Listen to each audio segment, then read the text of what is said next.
네, 더드림 가족 여러분 반갑습니다. 한 주도 평안하셨죠? 오늘 수요일 우리 마태복음으로 보는 그리스도의 생애 세 번째 시간 함께 시작하도록 하겠습니다. 함께 기도하겠습니다. 하나님 아버지 감사합니다. 주님을 더 알기를 간절히 원하는 우리 더드림의 가족들이 오늘 이 수요 모임에 함께 참여하였습니다. 온라인으로 함께하지만 이 시간들을 통해서 더욱더 우리가 주님을 더 알아가게 하시고 이 코로나가 우리의 하나님을 향한 사랑과 열정을 멈출 수 없도록 하나님께서 이 시간을 통해 다시 한번 우리의 마음을 더 뜨겁게 더 간절하게 더 온전히 하나님을 향하여서만 있을 수 있도록 인도해 주시고 역사해 주옵소서. 오늘도 주님을 더 깊이 알아가기를 간절히 소원하고 우리 주 예수님의 이름으로 기도합니다. 아멘. 네. 우리가 지난 시간에 우리 마태복음을 크게 이제 우리 5단계로 구분을 해서 예수님의 생애를 우리가 좀 살펴보았습니다. 이제 여러분이 이제 기본적으로 어떻게 마태복음이 구성이 되어 있는지는 이제 지난 시간에 살펴보았으니 이제 알 텐데요. 이 마태복음이 그렇다면 그 각 단계가 어떠한 몇 장에 어떠한 영역에 그렇게 분포가 되어 있는지 우리가 한번 좀 살펴보도록 하겠습니다. 화면을 좀 한번 보시면 먼저 서론에 해당되는 부분은 1장이 되겠습니다. 예수님의 탄생 전 사건을 다루고 있죠. 그 다음에 유아기에 해당되는 부분이 2장이고요. 그 다음에 준비기가 3장에서 4장 11절. 이건 예수님의 사역의 첫 번째 해가 될 것입니다. 공생의 사역 첫 번째 해. 그 다음에 전성기는 4장 12절에서 13장 사역 두 번째 해가 됩니다. 그 다음에 순환기는 14장에서 27장 사역의 세 번째 해죠. 그리고 마지막 부활기는 28장이 되겠습니다. 이제 여러분이 오늘 함께 같이 이 시간을 참여하시면 기본적으로 각 단계에 대한 기본적인 범위를 여러분이 이해하시고 또 이렇게 머리에 이렇게 담으실 수 있을 거라는 생각이 듭니다. 먼저 서론 부분에 해당되는 지점은 1장입니다. 여러분 마태복음의 그 주제가 우리가 뭐라고 배웠죠? 하나님 나라죠. 하나님 나라. 예수님의 탄생 전 일어난 사건을 이제 마태복음 1장에서 다루고 있는데 마태복음 1장 6절을 한번 같이 보도록 할게요. 한번 읽어봅시다. 이새는 다윗 왕을 낳았다. 다윗은 우리아의 아내였던 이에게서 솔로몬을 낳고. 자, 예수님의 그 이야기 속에 아주 중요한 한 인물이 나타나죠. 특별히 1장에 다윗이라는 사람인데 이 사람은 예수님의 조상으로서 중요한 한 사람입니다. 그리고 이 사람은 아주 유명한 왕이었습니다. 이게 왜 중요하냐면 여러분 잘 아시겠지만 누가복음 1장 31절에 보면 가브리엘 천사가 마리아에게 이런 말을 전하죠. 한번 읽어볼까요? 보아라 그대가 잉태하여 아들을 낳을 터이니 그의 이름을 예수라고 하여라. 그럼 위대하게 되고 더없이 높으신 분의 아들이라 불릴 것이다. 주 하나님께서 그에게 그의 조상 다윗의 왕위를 주실 것이다. 그는 영원히 야곱의 집을 다스리고 그의 나라는 무궁할 것이다. 누구의 왕위를 주신다고요? 다윗의 왕위를. 얼마나 다스리신다고요? 영원히 다스리실 것이다. 바로 이겁니다. 예수님이 이 땅에 어떠한 분으로 오시는지를 마태복음은 이미 1장서부터 분명하게 우리에게 가르쳐주고 있죠. 누가복음 2장 4절을 한번 보면은 요셉은 다윗의 가문의 자손이므로 갈릴리의 나사렛 동네에서 유대에 있는 베들레헴이라는 다윗의 동네로. 자, 여기에 보면은 베들레헴은 예수님이 태어난 곳이기도 하지만 여러분 다윗의 고향이기도 했습니다. 여기를 그래서 다윗의 동네라고 부르잖아요. 무슨 말입니까? 다윗도 이 베들레헴에서 태어난 거예요. 그러니까 다윗이 태어난 곳에서 예수님이 태어나셨다라는 얘기죠. 예수님은 다윗의 왕위를 가지고 영원히 다스리실 분으로 오신 겁니다. 메시아로 오신 건데요. 자, 마태복음 서론에 해당하는 장이 어디라고요? 1장. 이 1장에서는 이미 예수 그리스도께서 다윗의 후손으로 메시아로 이 땅에 오셨음을 우리에게 알리고 있는 겁니다. 2장에서 이 이야기가 더 명확해지는데 2장 1절을 한번 보시면은 2장 1절 헤롯 왕 때에 예수께서 베들레헴에서 나셨다. 그렇죠? 다윗이 태어난 곳에서 예수님이 탄생하셨다. 자, 각 단계마다 그 다음 단계로 넘어가는 다리 역할을 해주는 구절이 있는데요. 이 유아기에서는 마태복음 2장 1절이 그런 다리 역할을 해줍니다. 헤롯 왕 때에 예수께서 유대 베들레헴에서 나셨다. 1장은 예수님이 탄생하기 이전 사건이지만 2장서부터 이제 예수님이 탄생하신 사건서부터 다루고 있죠. 2장 1절이 다리 구절이라고 우리가 볼 수 있는 것은 이제 서론으로부터 이제 예수님의 유아기를 직접적으로 시작하고 있기 때문이에요. 자, 마리아와 요셉은 베들레헴에 원래 살고 있는 사람들이 아니었죠. 그런데 그들의 고향은 어디였어요? 나사렛. 나사렛이었어요. 그러나 마리아가 예수님을 낳을 때가 되자 하나님께서 그들을 베들레헴으로 가도록 하신 겁니다. 만일 예수님께서 다윗의 왕좌에 앉게 될 왕인 것을 우리가 예언을 통해서 믿고 있다면 자연스럽게 그분의 탄생지는 베들레헴이 되는 것이 맞습니다. 뭐 그렇지 않더라도 상관은 없지만 의도적으로 하나님께서 예수님의 탄생지를 베들레헴으로 만드신 이유는 이것이 구약의 메시아에 대한 예언, 진정한 왕으로 오실 메시아에 대한 예언의 확증이 되는 증거라는 것을 보여주기 위해서입니다. 그래서 마태복음 2장 1, 2절은 우리에게 그것을 분명히 가르쳐주고 있는데 더군다나 동방 박사들이 이 아기 예수님이 태어나셨을 때에 그 예수님을 일컬어 뭐라고 부릅니까? 유대인의 왕으로 나신 이가 어디 계십니까? 이렇게 물어보죠. 여러분 베들레헴에서 태어난 유대인의 왕은 누굽니까? 둘이죠. 예전에 다윗이 있었고 이제 지금 예수님이십니다. 예수님이야말로 이 땅에 오실 예언된 진정한 왕 메시아라는 사실을 우리가 마태복음 2장에서 확인할 수가 있는 거죠. 그 다음에 우리가 준비기로 넘어가는데요. 이 준비기 동안 예수님은 갈릴리 지역 나사렛에서 사셨습니다. 그러나 그의 예수님은 우리 지난 시간에 살펴본 것처럼 세례 요한의 사역지인 남쪽 요단강 동편과 서편 유대와 베레아 지방으로 자주 내려가셨습니다. 따라서 마태는 세례 요한의 사역과 예수님의 그 공생의 준비기를 함께 기술을 하고 있는 것을 우리는 볼 수 있습니다. 그래서 우린 자연스럽게 세례 요한에 대해서도 관심을 갖게 되는데 이 세례 요한의 외침에 의하면 왜 사람들은 회개를 해야 하는가? 뭐라고 얘기합니까? 하늘나라가 가까이 왔기 때문이다. 그래서 이 3장 1절을 우리는 준비기의 다리가 되는 구절이다. 이렇게 볼 수 있습니다. 1장이 서론, 2장이 유아기라면 3장은 준비기가 되겠습니다. 3장은 준비기. 그래서 세례 요한의 사역과 예수님의 그 준비기의 모습이 같이 나타나죠. 예수님은 세례 요한을 통해서 먼저 사람들에게 소개되어지는 것을 우리가 이제 성경을 통해 보게 되는데요. 이게 바로 세례 요한의 역할이죠. 고대에는 왕이 가는 길에 이 사자가 앞서서 가가지고 이제 왕이 오신다라는 것을 미리 사람들에게 알리고 그 길을 준비하도록 했습니다.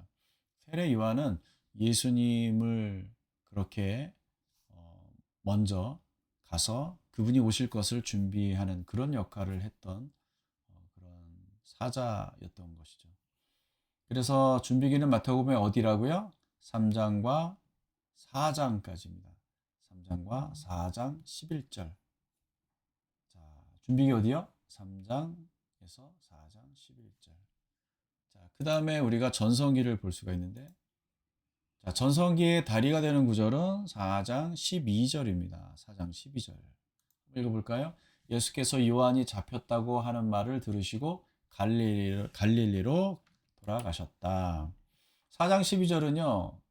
세례 요한이 더 이상 하나님 나라의 복음을 전파하지 못하게 되는 상황에서부터 시작이 됩니다.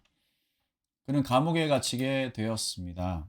그렇다면 세례 요한이 감옥에 있는 동안에 하나님 나라 복음은 더 이상 전해지지 않았느냐? 아닙니다. 세례 요한을 대신해서 이제는 예수님이 그 복음을 선포하기 시작하십니다. 17절, 4장 17절. 그때부터 예수께서는 회개하여라, 하늘나라가 가까이 왔다고 선포하기 시작하셨다.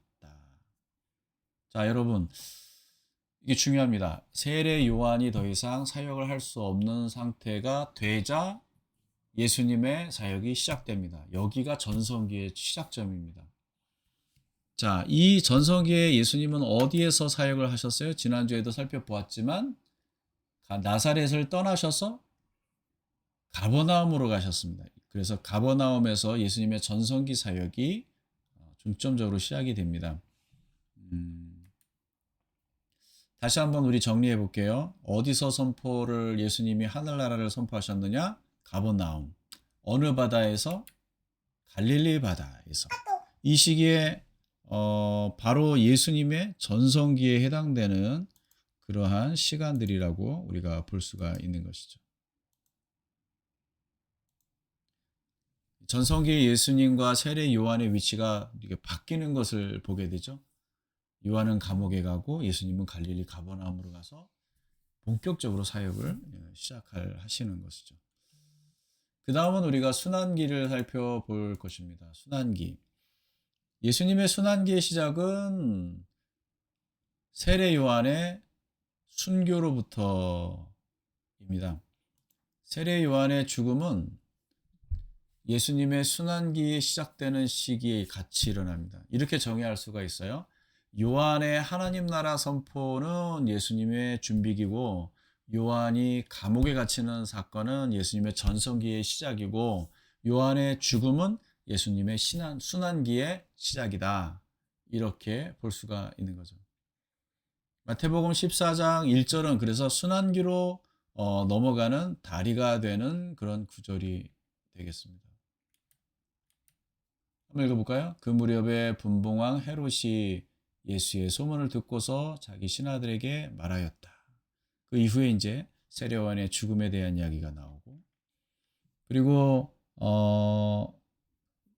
순환 초기에 일어난 아주 큰 사건 중에 하나는 오병이어의 기적인 거죠. 이렇게 이제 예수님의 순환기가 이제 시작이 되는 거예요. 자, 다시 한번 좀 정리해 볼게요. 유아기의 그 출발점이 되는 구절은 어디라고요? 2장 1절. 준비기의 출발점이 되는 구절은 3장 1절. 전성기는 4장 12절. 순환기는 14장 11절.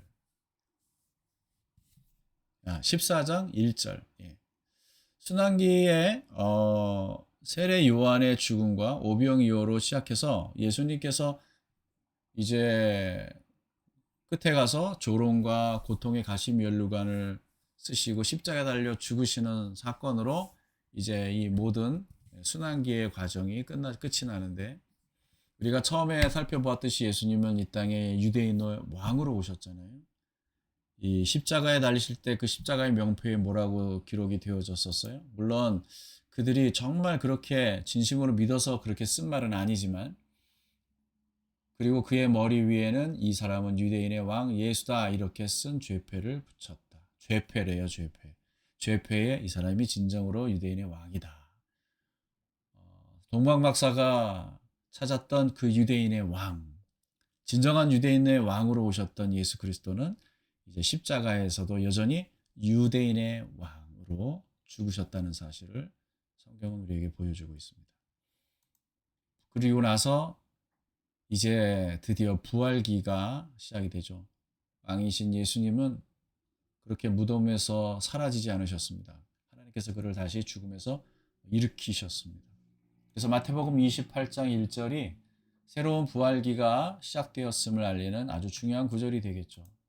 한번 읽어볼까요? 안식일이 지나고 이레의 첫날 동틀 무렵에 막달라 마리아와 다른 마리아가 무덤을 보러 갔다. 마태복음 28장 1절. 부활하신 예수님은 제자들에게 무엇을 가르치셨습니까? 모든 민족에게 하나님의 복음을 증거하라고 하는 대사명을 맡기셨죠. 사도행전은 바로 그 대사명이 수행되는 시작과 그리고 땅끝까지 그 복음이 증거되어지는 놀라운 여정을 우리에게 보여주는 그런 성경책입니다. 그래서 부활기는 28장, 마태복음 28장에서 끝나는 게 아니라 계속해서 이어져 가고 있는 거죠. 오늘날까지. 특별히 사도행전 1장 3절은 그 예수님의 그 명령을 따라서 예수님이 가르치셨던 하나님 나라 복음이 전파되어지는 것을 보게 되는데, 이것을 제자들에게 분명하게 다시 한번 가르쳐 주신 분이 바로 예수 그리스도세요. 부활하신 후에도 한번 보세요. 40일 동안 저희에게 보이시며 뭘 가르치셨어요? 하나님 나라의 일을 말씀하셨잖아요. 이 사도행전 1장 3절에 예수님이 제자들에게 당부하셨던 이 일이 어떻게 마무리 지어지는지 보세요. 이건 사도 바울이 로마로 가서 거기서 그리스도의 복음을 전파하는, 그러니까 팔레스틴에서 시작된 그 복음이 전 세계로 퍼져나가면서 로마의 수도인, 이탈리아의 수도인 로마에까지 전파되어지는 그 장면인데, 여기에 뭐라고 되어 있습니까? 그는 아무런 방해도 받지 않고 아주 담대하게 하나님 나라를 전하고 주 예수 그리스도에 관한 일들을 가르쳤다. 여러분, 하나님 나라가 계속해서 전파되어집니다. 하나님 나라 복음이 계속해서 세상 곳곳에 전해지고 있어요. 그래서 아직도 부활기는 끝나지 않았습니다. 지금 우리는 부활기를 살고 있는 것이죠. 여러분, 마태복음을 이렇게 큰 그림으로 구분해서 살펴보는 것은 우리에게 앞으로 계속 마태복음을 공부하는 데 있어서 중요합니다. 그렇기 때문에 오늘 아예 이 5단계의 그 구조와 그 단계에 해당되는 성경을 여러분 숙지하시고 외우시죠. 뭐 어느 정도 이제 머리에 들어오셨을 거라고 생각을 합니다. 다시 한번 우리 한번 생각해 볼까요? 서론은 어디예요? 마태복음 1장, 그리고 유아기는 2장, 준비기는 3장에서 4장 11절, 전성기는 4장 12절에서 13장, 순환기는 14장에서 27장, 그리고 부활기는 28장. 뭐 테스트 해볼까요? 자, 마태복음 14장에서 27장 언제입니까? 예, 순환기죠. 그 다음에 마태복음 4장 그리고 13장까지 어디죠? 전성기. 마태복음 2장은 유아기. 마태복음 3장에서 4장 11절은 준비기. 마태복음 1장 서론. 마태복음 28장 부활기. 이렇게 마태복음을 여러분이 구분을 할 줄 안다면 여러분이 이 성경을 읽을 때 훨씬 더 여러분이 예수님의 그 생애가, 그 행적이 더 잘 보일 거예요. 한번 계속해서 우리 마태복음을 통해서 예수님의 행적을 잘 따라가 보는 시간들을 좀 여러분이 계속 가지셨으면 좋겠습니다. 네, 오늘은 여기까지 마무리를 하도록 하겠습니다. 짧은 시간이지만 여러분 오늘 나눈 이야기들은 어떻게 보면 마태복음의 지도와 같아요. 그래서 우리의 이 마태복음 여행에 있어서 중요한 단계별 그 여정에 해당되는 큰 그림들을 오늘 살펴봤습니다. 여러분이 계속해서 이 마태복음을 통해 더 깊은 하나님의 은혜를 누리실 수 있기를 기대합니다. 기도하겠습니다. 하나님 아버지, 오늘 마태복음의 큰 그림을 우리가 살펴보았습니다. 이 마태복음을 통해서 주님을 따라서 예수님의 그 걸어가신 그 길을 우리도 함께 가고자 합니다. 하나님, 그곳에서 주님을 만나게 하시고 그곳에서 주님의 손을 붙들게 하시고 주님의 그 놀라운 사랑과 은혜를 맛보고 경험하게 하여 주시옵소서. 우리의 삶도 주님이 지금 여전히 함께 하시고 세상 끝날까지 함께 하시겠다고 하셨던 그 약속 지키고 계시는 줄 믿습니다. 주님과 함께 우리의 삶의 아름다운 동행으로 걸어갈 수 있게 되기를 간절히 소원하고 이 모든 말씀 우리 주 예수님의 이름으로 기도합니다. 아멘. 수고 많이 하셨고요. 우리 다음 주일 또 우리 밝은 얼굴로 뵙도록 하겠습니다. 평안한 밤 되시기 바랍니다.